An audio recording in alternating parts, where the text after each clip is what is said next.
The warrior spirit is the foundation of it, because we are born into a world that right away from before we're born, you know, we're under attack in so many ways with our biology. We can talk about what that looks like in the modern age in North America. It's quite nuanced and grotesque as well. When we're talking about all these foreign bodies and toxic air and food sources that are hard to trust nowadays, all these things. So it's even within the life cycle of our human race right now, especially where I was born into, where we are here in Edmonton, Alberta. The biomagnifying that is happening from all the pharmaceutical drugs that are in the systems of not just my mother and father, but my mother and father's mother and father. So that's even generations before me are born into toxic living, and then they're dealing with it in their life. They're genetically probably modifying themselves through whatever it is, passing on these things, different inflammation markers or autoimmune disorders or heart disease, all these other things that can be stacked upon us right as we're being born. And then we're being born into a time where we're not being talked about with breath work. We're not even being told within the first 7 years of our life how powerful a breath practice is. So we're being robbed of deep wisdom of our own body. And don't have to look too far to see it. And now this is the bigger question, and this is the question the breathing tree is asking. This is the question that the breath warrior is asking, is like, where did this knowledge go?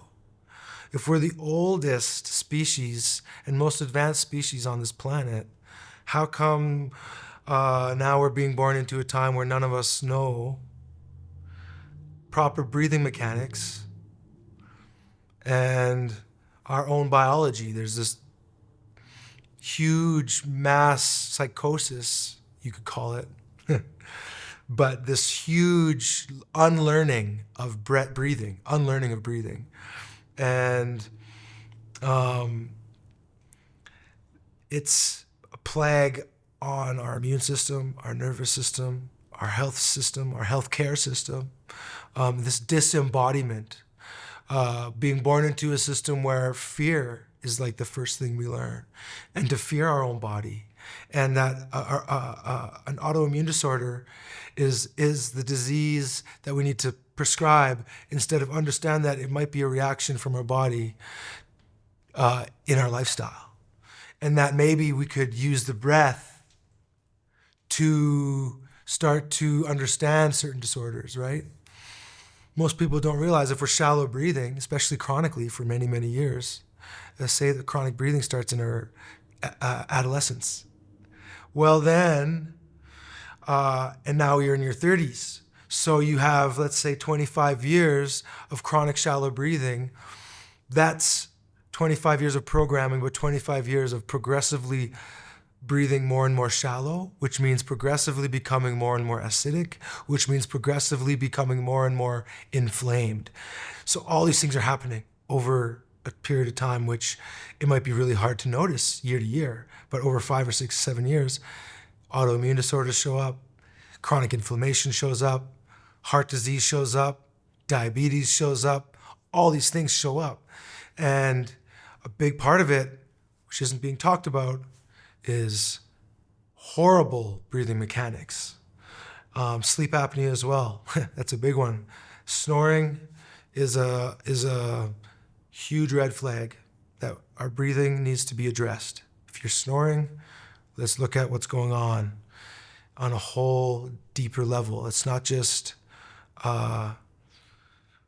one thing typically. It's many things. Diet is a big thing, but also just if we can come back to every moment as much as possible to the breath, we can realize just how unconscious we've been living. And then we can begin to live more consciously. And the bridge is the conscious breathing. The breath brings us into the moment, into our bodies, into our subconscious.